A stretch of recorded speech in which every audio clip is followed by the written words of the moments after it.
Well, good morning everyone.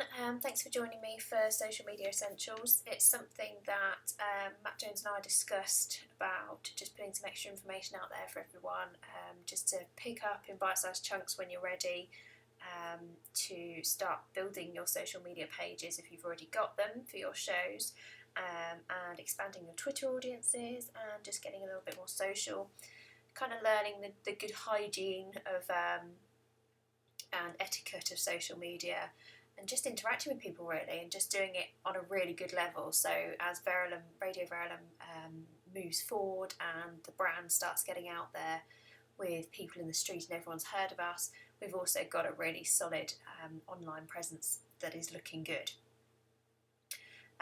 You may have seen me in January at the training day that was run at Stag's School.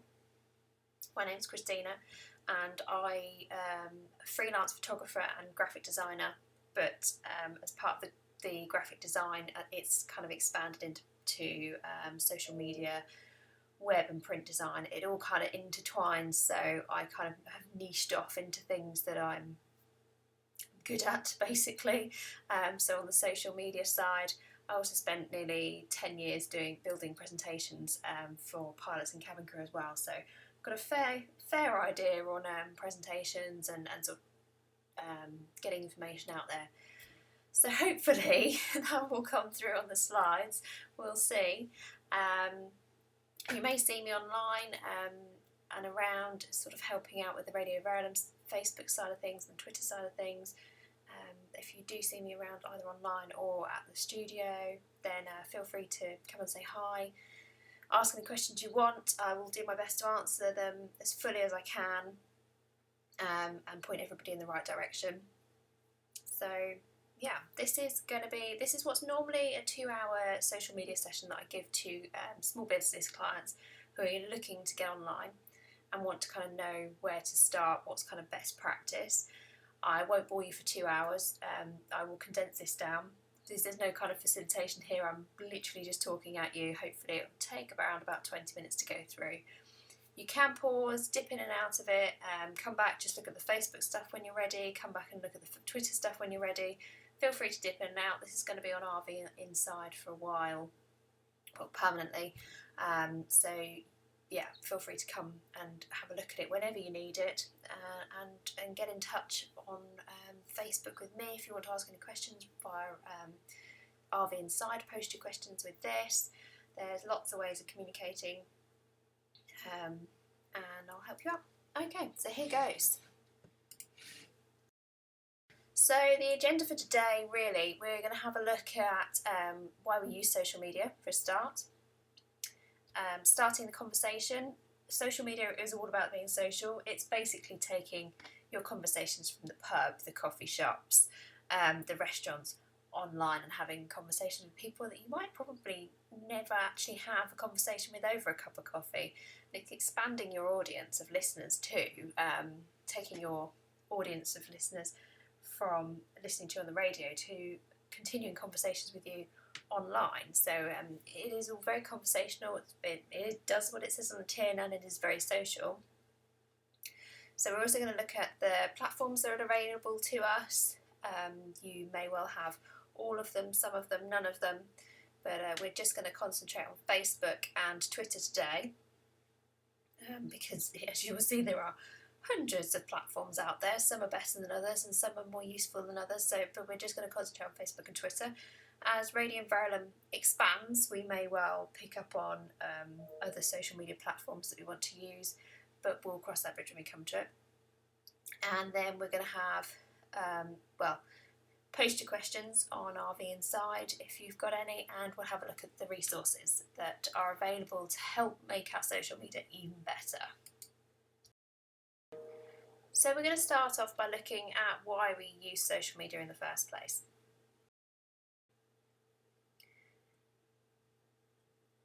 We use social media to raise brand awareness, make connections with potential customers, business associates and service providers, build relationships and trust with the audience, and start conversations. I am going to brand around this conversation part for the entire duration of the presentation. Social media is very social, it's very conversational. We're not talking at people. We want to have a conversation with people. We want their engagement. It is no good telling them that you are coming up next or singing your praises about something fantastic that's happened. You might get a pat on the back, but it's not going to get a conversation started. So we want those conversations, those opinions and discussions get going on social media. You may well have heard it, I'm pretty sure you have, that people buy from people. It's often bandied around in the business networking world, but it is so true. People will buy from a trusted source. And we're not necessarily, by saying buy, we don't mean money hasn't got to exchange hands here. People buy into a product or a service that people are providing. We're providing listeners with a good radio show to listen to.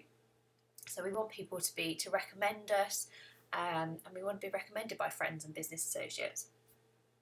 So getting this conversation started on social media can really broaden the exposure of that conversation compared to face-to-face discussions. You are less likely to go busting into a conversation with somebody in a coffee shop and add your opinion, but online, on social media, on groups like all things St Albans past and present, you're likely to add your opinion, not knowing any of those people and not really worrying about what they're going to think about you. But if they were sitting in a pub as a group of friends, you are less likely to get involved. So social media is great for getting involved in conversations you might not necessarily have had.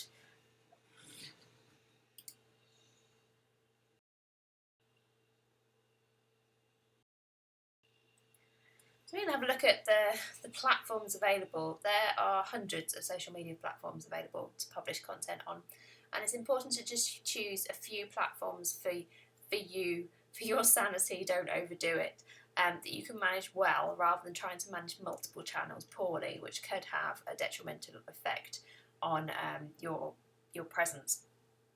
The current most popular social media platforms: Facebook, Twitter, Google+, YouTube, LinkedIn, Instagram, Pinterest, Tumblr, Vine, Snapchat. That's already quite a long list. As you can see, there are a lot of logos there for all the varying different platforms that are out there. We're going to focus on Twitter and Facebook. They're the most popular. They're reasonably intuitive the majority of the time for people to use, and most people hang out there. If any of you use Google Plus at all, you'll know sometimes you feel like you're talking to a brick wall, but as Google owns most of the world of internet, as a business, for me, it's incredibly important, but it's not as interactive as you'd like it to be. So we're going to start by looking at Facebook. Facebook has over 1.35 million monthly users, which is a huge audience that we can connect with. It connects friends, customers with brands, celebrities and services through their posts. Users can start to get discussions going, get involved in competitions, share pictures, videos and opinions with a variety of audiences. There are a huge variety of people actually using Facebook. You'd be really surprised to find, I've done a few ad campaigns and things, of how many of sort of quite older generations are using Facebook to connect with people now. And also we've got lots of professionals on there, whereas it always used to be professionals hang out on LinkedIn and the kind of youngsters hang out on Facebook. That's not the case at all now. There are a wide variety of people hanging out on Facebook.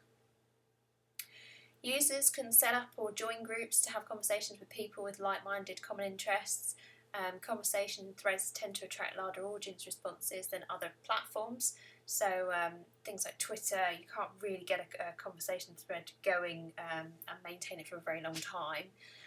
It sort of gets lost in the ether. But Facebook stays there for a long time, and if any of you are on St Albans Mums, you'll know that there are conversation threads that can go on for weeks on there with people adding their opinions. So it's quite a powerful tool there.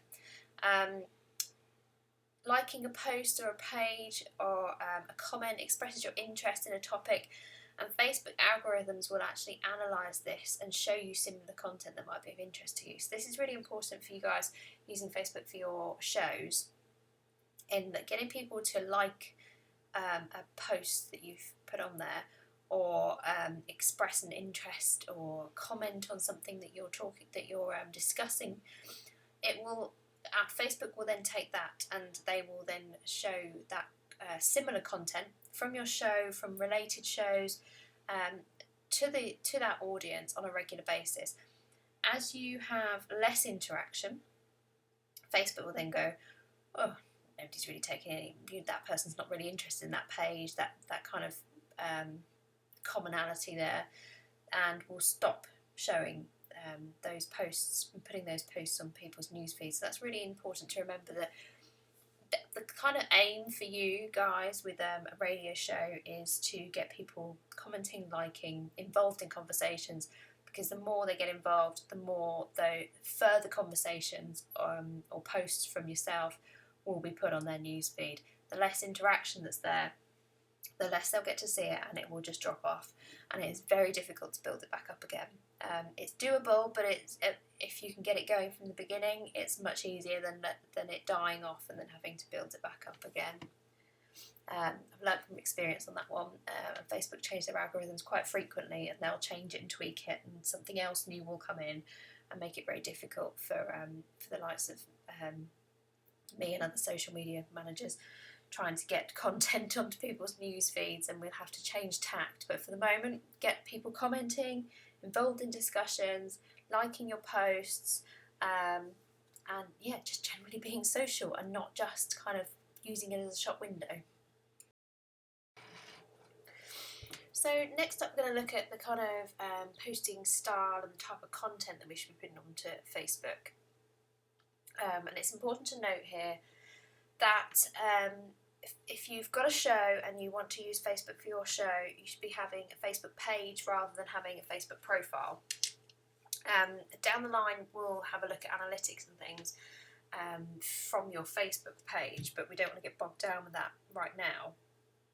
But basically, by using a profile, so effectively being a person on Facebook, you don't have as much insight into who your audience is, your age range, how many people it's reaching, and there's quite a lot of functionality that you don't get as a person on Facebook.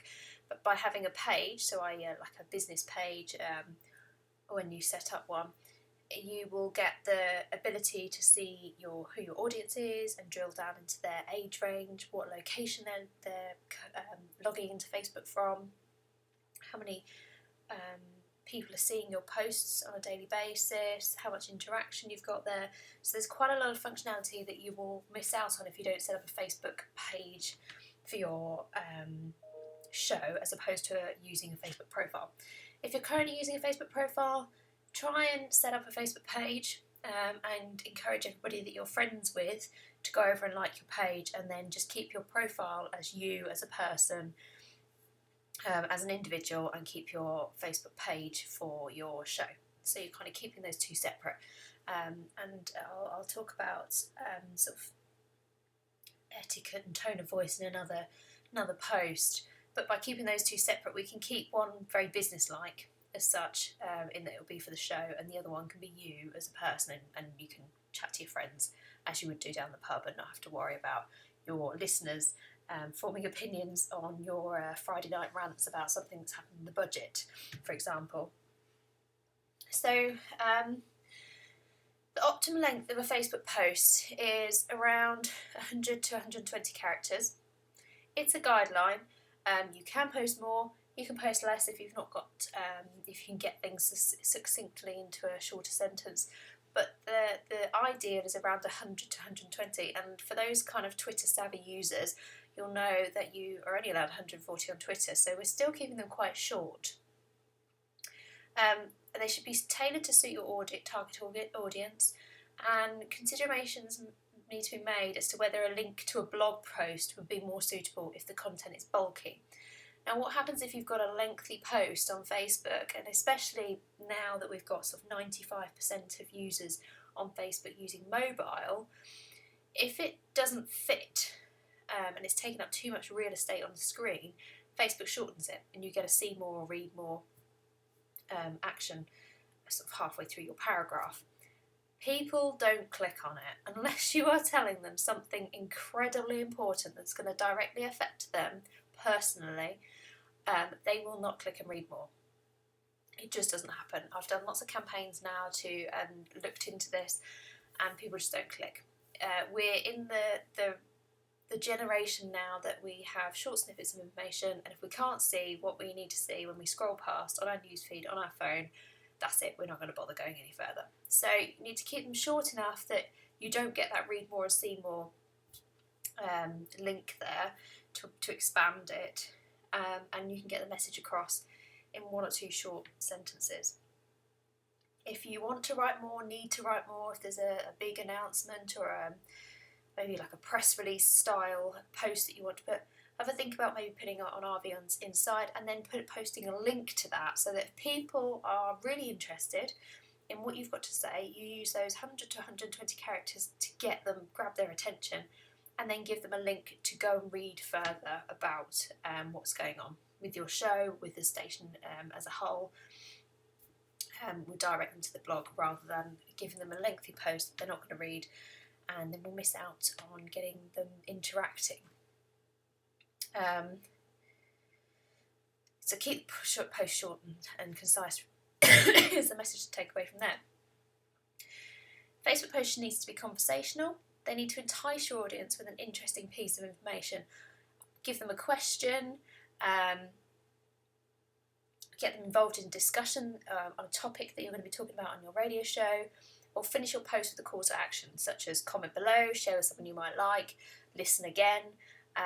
Give them something to do. So ask them to do something, but only give them one thing to do in your post. We don't want posts that say, like this, share it with your friends, and go here and sign up. It's just too many things, and people just won't do it. People will tend to do one thing, and one thing if it's short and sweet, but they're not going to do 3 things. I see lots of competitions running saying, leave your name below to say that you've shared something, share it, like our Facebook page, like our Instagram, and go and sign up to our newsletter. I've gone by the time I've gone over to Instagram, I can't remember all the things that they want me to do, and I just don't bother going back. The other thing is, you go back to your newsfeed and won't be able to find the post that you told you to do all these things, and people just get frustrated and don't bother. So stick with one call to action, something that will get them engaged. So ask them a question. Maybe you want some requests for your Friday night show for requests for music, or if you've got something on the business show. Perhaps you're talking about the budget, so you want to see how it's impacting people. Ask them a question, see what they think. Try not to advertise your service outright. Instead, post content that suggests as to why your audience needs to tune in, or post news and content that adds to the readers' or listeners' life, just like a magazine that they would pay money for to read, unlike junk mail, which you would skip past or bin. So these people that are liking your page, listening to your show, are there because they want to be. Like they would buy a magazine, they'd hand over a £5 for a glossy magazine. They want it because they like the content. So, but we don't like, and this is one for the ladies especially, female magazines are absolutely chock full of advertisements. And actually, to be honest, it gets quite boring and tedious. We don't want to see lots of advertisements for your services outright. Make it more magazine, so it's glossy, engaging, enthusiastic, passionate about what your show is about, but not me. Make it for them, so give them something that's going to add to their life. So keep it no junk mail, make sure it's a nice glossy magazine. And final one is engaging your content keeps your audience interested. And we've already talked about algorithms and things, but by putting Radio Verulam content on your newsfeed, the more people get engaged with it and interact with it, the more it's going to show up the next time you post. The more posts you post, and with less interaction, they're going to drop off. So you can post your heart's content, but people aren't going to see it on their newsfeed because they're not interacting with it. So apart from being conversational as part of social media, we want to get that engagement. So that's always our aim, is to get engaged with people, find out what they think, their feelings, get discussions going, get them liking, get them sharing. Just get them get them engaged.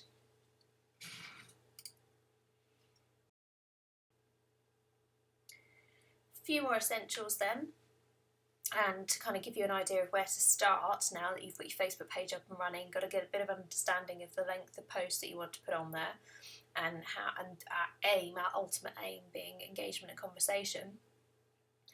This is how we can kind of start getting posts up there. So pre-show, tell them who's on the show today and tag them. Now, if you don't know how to tag, let me know in the comments, and we'll set some screenshots up and things.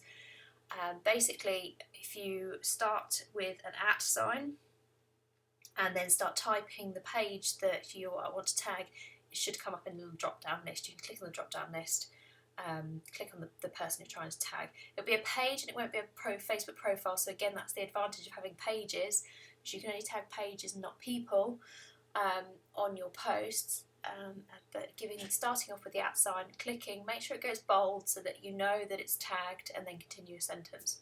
So pre-show, tag any guests that you've got coming on, tag any businesses that you've got coming in to visit, sponsors. Perhaps you're going to be talking about certain topic, and you know that topic's got a Facebook page.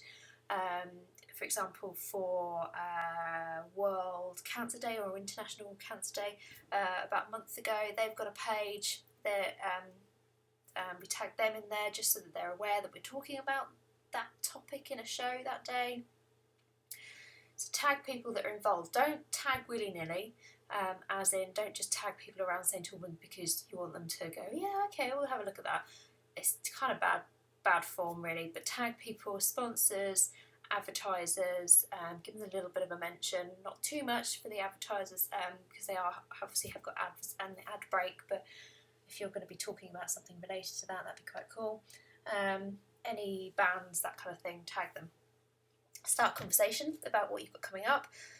So, has anybody seen their latest gig? Please don't post that you're just up next. We don't really want to see any posts to say, yeah, hey, my show's on at 9 o'clock tonight, come and join me. Yeah, okay, I might tune in, but that Facebook post isn't going to do nothing for your social media presence. Come and join me at 9 o'clock with an excellent local band, blah, blah, blah. Absolutely, do that. You've got their audience and your own radio show audience that will see that. And fans may also tune in. So fans of that band may tune in to the radio station who don't normally do because they want to hear that band. So by all means tag them, but don't just post, I'm up in 2 minutes. We don't want to know. As brutal as it is. Next thing is images, using images. They are the most powerful alongside video, which we'll talk about in a moment. They get about 90% more interaction than just plain text. When I say plain text, literally just typing a sentence versus putting an image up. Even without a caption, the image is going to get 90% more interaction. Images we need to be careful with. You can, by all means, if you have taken a photograph, use it. If it belongs to you, use it. Pixabay is a good resource to find generic kind of images if you're talking about a particular topic. For example, the environmental show, maybe talking about butterflies or gardens or that sort of thing. You can find lots of pictures like that. Band images are a little bit more difficult. Perhaps contacting the band. If they're local bands, they may have photos that they own themselves that they don't mind sharing. Ask them if they've got an image that they want you to use. Maybe you need to credit somebody, credit the photographer. That's absolutely fine. Just make sure you get permission. Don't steal any photos. And that brings me on to stealing photos from Google, which as a photographer, that is the bugbear of my life when people just steal images. So you're sort of right-clicking, you see a nice image and right-click and save it and use it as you see fit. That's copyright law. It's a no-go zone, but what we can do is Google Images itself now has a filter which can be found under More Tools or something like that. I'll do another post for that too. And you can set the filter to filter out any images that are available for reuse. If you can find a photo for reuse, that's absolutely fine. That means somebody's posted it on there and given it free copyright, basically. So you can use those images without the worry that maybe in 2 years' time someone will come back and say, oh, you've stolen my image and here's a bill. So Pixabay for stock images, Google Images using the filters for reuse. Go for it. If you take a picture yourself, you're absolutely fine to use it. And bands, if they have got, they may well have a media pack as well, that they've got images that you're allowed, that you can use to advertise them on a Facebook page. But yeah, get images into your posts as much as possible, because they are incredibly powerful. They're also eye-catching in your news feeds, and people will respond better to a nice pretty picture compared to a bit of text. I mean, scroll down your news feed now as you're sitting there and have a look at how many posts are just text and how much time you actually spend on them. It's not going to be long. Images, you might spend a few more seconds there, so give that a go. It's important to respond to people's comments. So if you are going to pose a question, make sure you do actually stay online and interact. You don't need to spend hours and hours of your time on Facebook and social media, and that's really important to say here. If you want to use it, schedule yourself 20 minutes, 30 minutes a week as a minimum, and that could be 5 minutes a day as opposed to 30 minutes all in one go, just to kind of keep on top of any conversations that you've started and people are responding to. You need to keep it two-way, so make sure you reply to people, like things that they've posted back to you, and get involved. Don't just leave it as a post a question, let everybody talk, and then that's it, you're gone. So you do need to be aware, if you're going to pose a question, you are going to get responses, you need to be there to reply to them. It doesn't have to be immediately, but make sure you don't leave it too long in responding, otherwise they just won't bother next time, because you asked a question, you to get that conversation flow, and it's a little bit like face-to-face conversation. They're only going to stick around for so long. It's important to share other interesting content on your Facebook page, and not necessarily just Radio Verulam content. Local news, Heartsad, they're pretty good guys on our side of things. Share sort of local news. If you're going to bring it up in your breakfast show, then share it on your Facebook page as well, so people kind of get to see for themselves that the information's out there. Anything local that's going on, that's always really nice to share. If you're talking about a band that's joining you on show, if they've got something that you want to share on their Facebook page, that'd be really good as well. It's just a little bit of a two-way thing there with content, in just kind of, it's not just all about you, so we are just sharing things that you might find interesting and think other people will find interesting too. So post-show, we then want to keep the conversation going. So pre-show, we've told people what's going on, what's happening that day, that weekend, what you're covering. You've asked for their input. Now post-show, keep the conversation going and ask the audience questions relating to the topics of your show today. It doesn't have to be long. You could post it literally, sort of half an hour before you finish the show, so the conversations are already starting to trickle in by the time you've finished, and you can spend 5 minutes just sort of replying to people and seeing what their feedback is. If you're brave, you can also try and do it during the show and get people involved, but that's probably more be on the Twitter side, which we'll talk about in a moment. But if you have got the time on your hands, or if you're lucky enough to have people in the studio with you to help you, then it's also quite good to ask stuff during the show, get people's opinions, and then you can actually talk about it live then and mention them, and people love that. They love getting a little bit of a mention on the radio, and it just means that you're just opening that conversation even wider there. Videos are now the most popular content on Facebook, so where there is an opportunity, make a video and post it.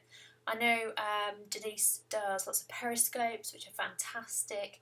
Facebook has now launched Facebook Live, so you can actually stream a video live from Facebook, which would be amazing if you can do that when you've got live bands in the studio. Sort of live interviews, anything funny going on. If you're doing an outside broadcast, maybe do a quick video. People love videos. Over images, videos are king on social media at the moment. So if you can see an opportunity to make it, and you don't mind being in front of the camera if you want to talk in front of the camera, give a little bit of an introduction, and post it on your social media. It will stay there forever. People will go and visit it, and it just gets way more attention than just text or just an image. So give it a go. I'm going to say now I've tried a few times, and it's blooming scary if you don't like being in front of a video camera and talking to yourself.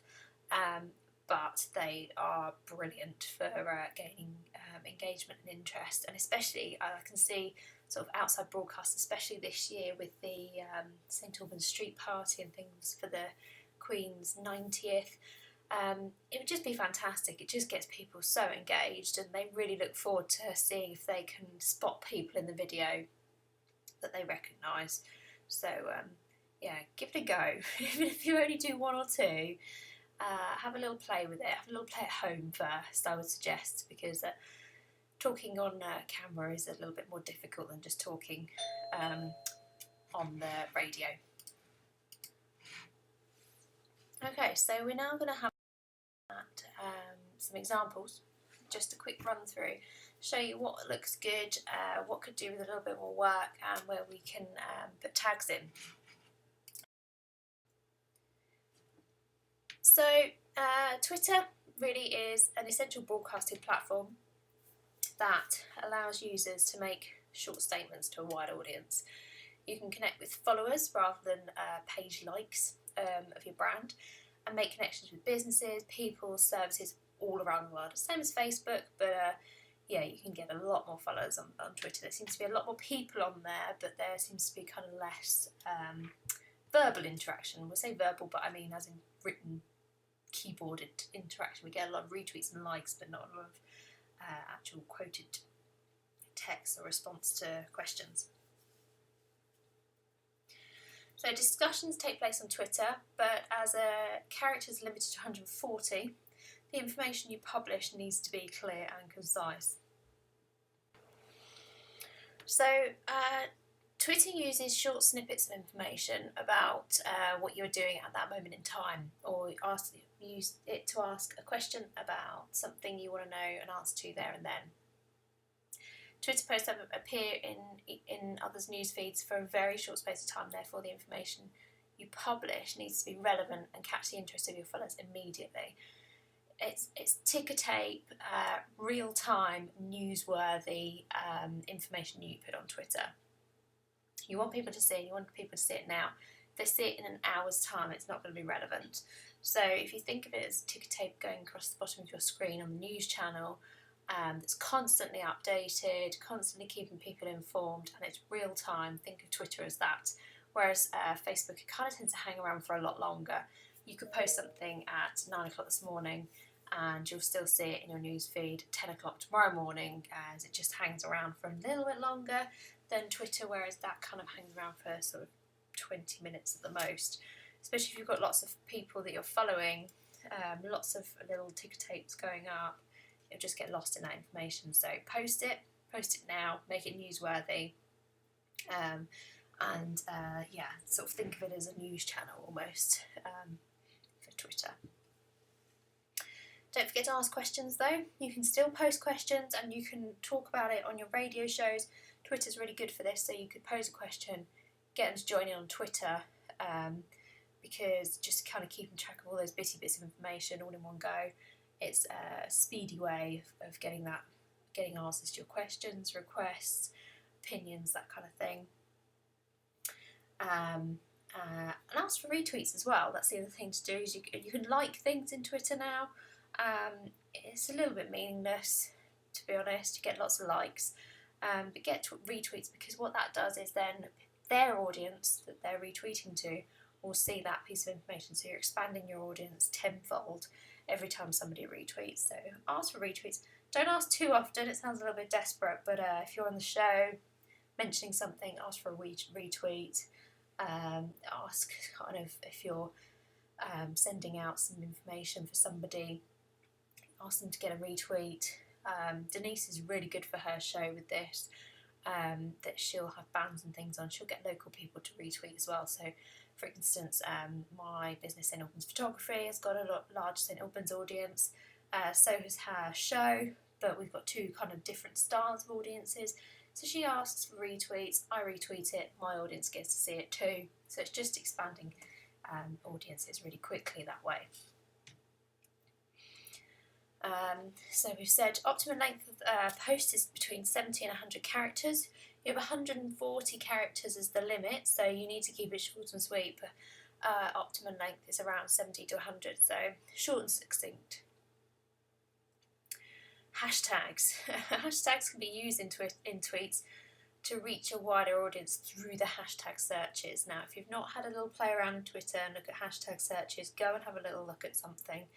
I'm trying to think what's up and sort of trending today.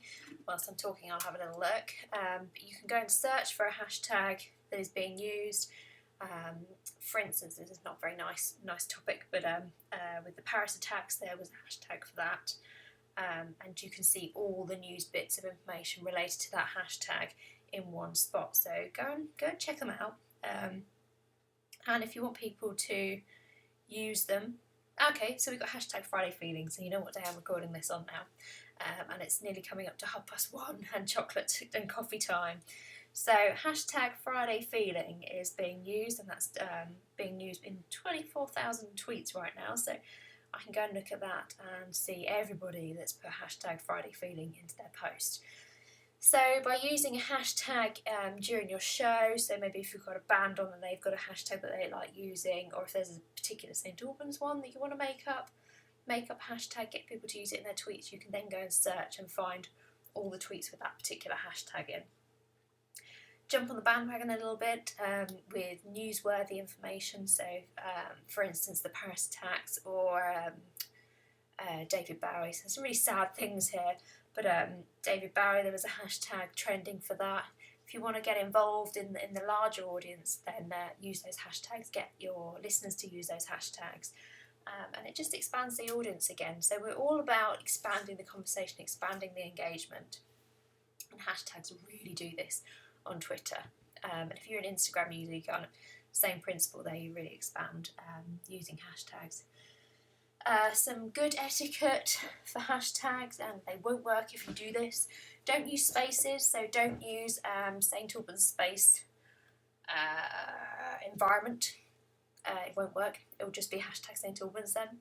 Any spaces, anybody that kind of knows coding and a little bit about web coding, that kind of thing, will understand the space, the computer doesn't recognise it basically, and you'll be splitting the word. So it will just see the first part and use that as the hashtag.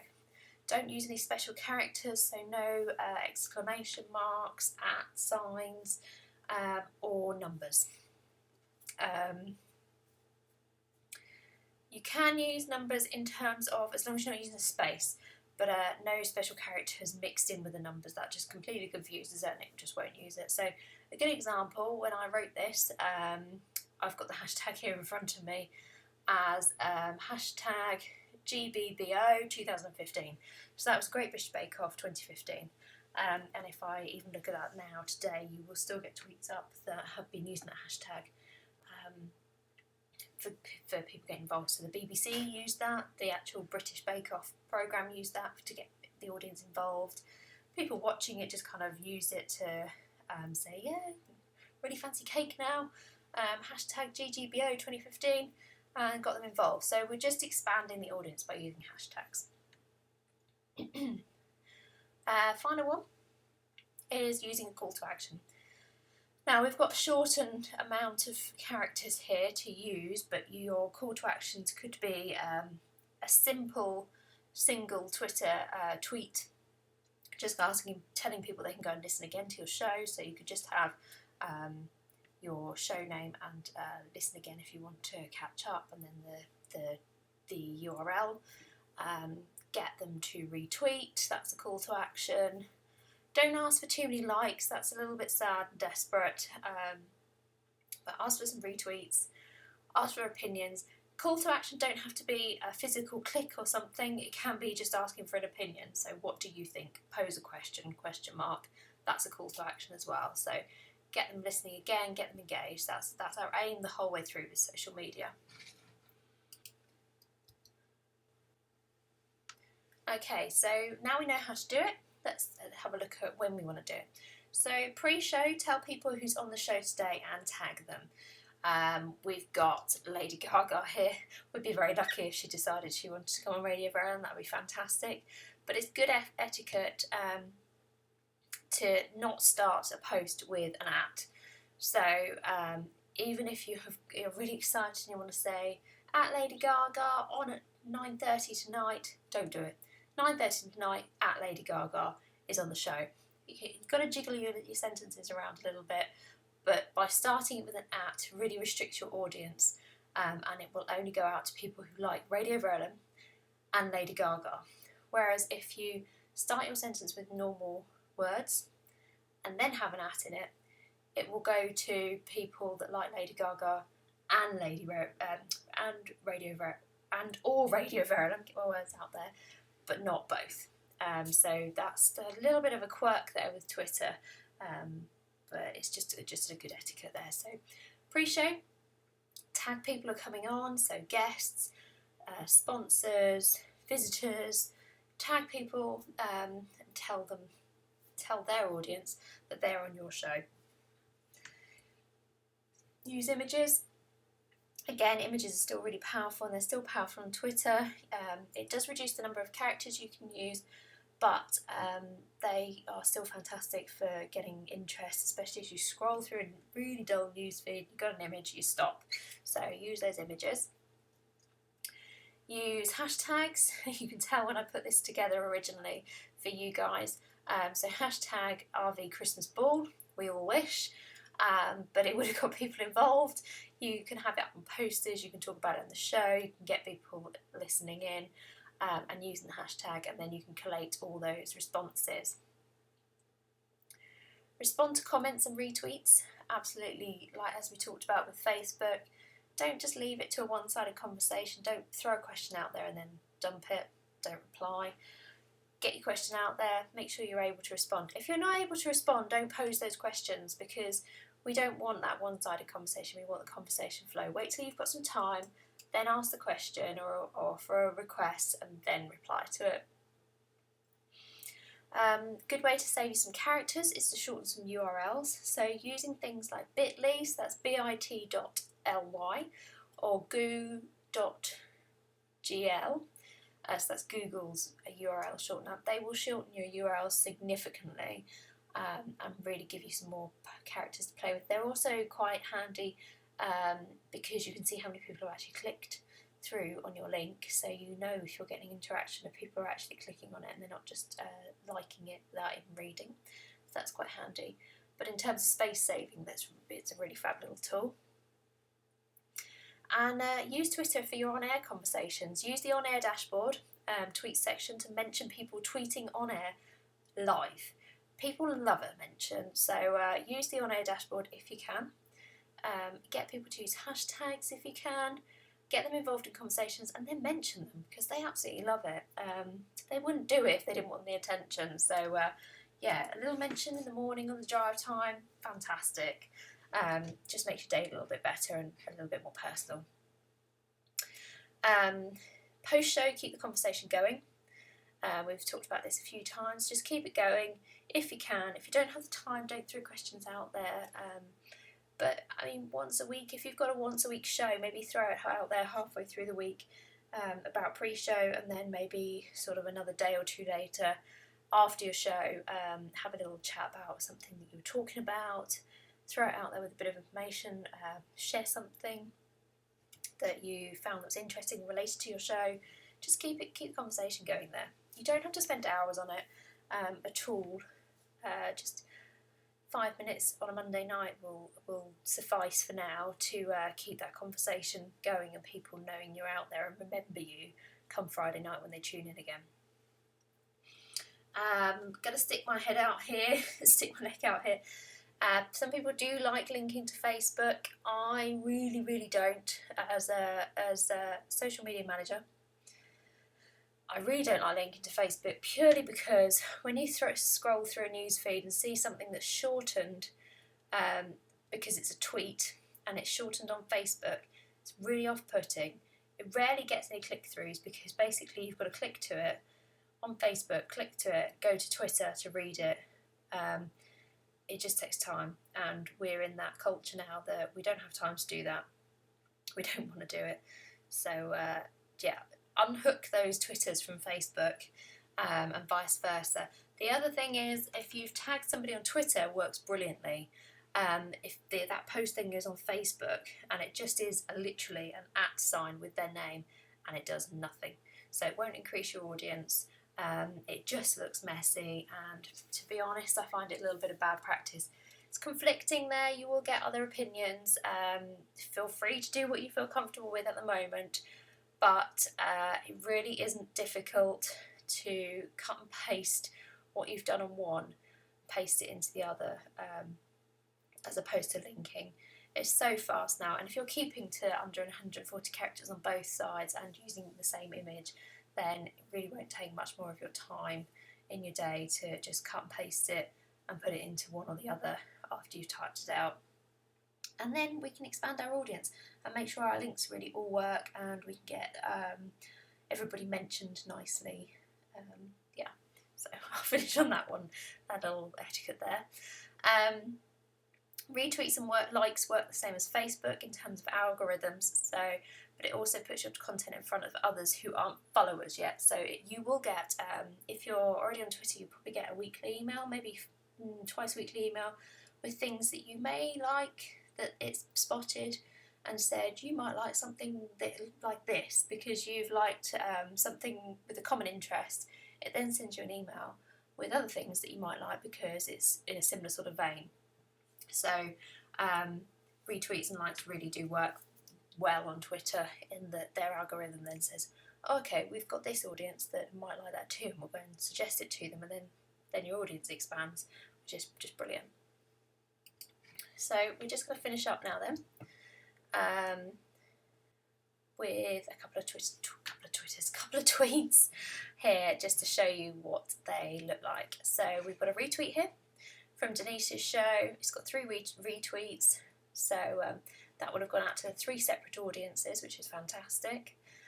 She's got lots of @ in there, so we've got @ParsonKnows, @Radio Verulam, and sponsored by a hashtag. These guys probably haven't got a Twitter account, but we're using that hashtag to get that hashtag going, moving along, and then people will start to use that and find other tweets with that hashtag. Again, tomorrow we're talking about property with Alistair, so we've got the tag there for his company, and another tag there, so that's 3 audiences there that will go to. That will go to the whole of the Radio Verulam audience, the whole of Hawk and Shadow audience, and the whole of the Street Defence audience. So can you see, by using the tags, we've increased our audience 2-fold, 3-fold there. And again, as I keep saying, we'll have a look at the analytics at a later date. But yeah, tag people in there relevant and need it. So these are quite good ones there. Right, we're nearly there. Hopefully you haven't had to have too many cups of tea to get through this, but we're nearly there. So some resources then. Canva, if you are stuck for images or stuck for inspiration in how to make things look pretty, Canva is fantastic for creating images and graphics for posts. It is free, you can sign up to it for free. There are thousands of stock images in there that you can use for free. There are chargeable ones, but they are $1, so for about 70 pence you can buy a fantastic graphic if you really want to. Off your own back, of course. You don't want a big bill for Radio Verulam with lots of Canva invoices. But for 70 pence an image, to be honest, I've only needed to buy 1 or 2 recently. The majority are free, and they look really good. They just brighten up your Facebook page, your Twitter feed, and just make things look a little bit more engaging. And they make text look pretty too. So even if you haven't got a picture, you can make text look pretty rather than just standard text type into Facebook or Twitter. So give it a go. Go and have a play with it. It's fantastic. Even if you don't fancy using it, just give it a go. It does look pretty, especially as Easter's coming up. Go and do a little Easter bunny card. I'll be playing with that at the weekend for lots of my clients. Pixabay, which I mentioned, has got some fantastic free stock images. and you can get them quite high resolution as well. They are free. It does ask you at the end, do you want to buy the person a cup of coffee? You can do if you wish to do so, but they are free stock images on there. And the sort of final one then really is, in terms of resources, follow the big boys. Give Radio X, as it is now, not XFM as it was, Radio 2, Radio 4, all those guys, go and give them a follow and keep an eye on what they're doing. See how they publish information and content. They're not always on the ball, but they are sort of the market leaders, as you were. So go and have a look at, see what they do, and get some inspiration. Really, it's how we all work. It's absolutely acceptable to go and get inspiration from other radio shows. We do it in all fields of our business. So yeah, give them a go. Radio X in particular are definitely going heavy on the video side at the minute. So if you're interested in doing videos, then go and have a look at Radio X, because they're doing a pretty good job with their videos at the moment. Okay, so that is it for now. Hopefully that will give you a few good pointers on social media etiquette, where to start, where to go with things, how to keep your posts short and succinct, and lovely looking, so that as we move forward with Radio Verulam as a brand, and our social media presence gets bigger and our radio presence gets bigger, we have got lots of lovely old content on there that is working well. It's a shop front for your radio show, so keep that in mind. What you see on the Facebook page, you want to have, wants to make a good first impression, basically.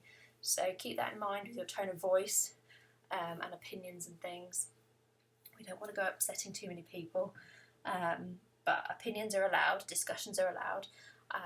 But yeah, keep that in mind, that this is your first impression. People will go and look things up on Facebook, on Google, and Facebook pages and Twitter feeds will come up on their searches now. So use it as a shop window for your radio show, especially if you've only got a show once a week. The shop window they're going to walk past for the other 6 days of the week. We want to keep that interesting so that they come back on the 7th day and listen again. Obviously I can't take your questions live. You're listening to this on Monday, hopefully, Monday evening with a cup of tea and a biscuit. But if you have got any questions, leave them in the RV Inside comments section underneath this, I'm guessing, as it will be on the blog. So leave it in the comments section. Leave it on the Radio Rome Facebook group that we've got, the Volunteers Facebook group. Pop your questions on there. That's actually probably a really good place to pop them, because then we can all have a discussion about it. Or feel free to email me. My details are on the RV Inside website somewhere. Yeah, so post your questions on there. What I'll do is I'll then collate them all and do a big sort of answer document and do a bit of a sweep of anything that I've missed. There will be some information from Dave Neal this week as well about scheduling your posts. That will be some time saving for you.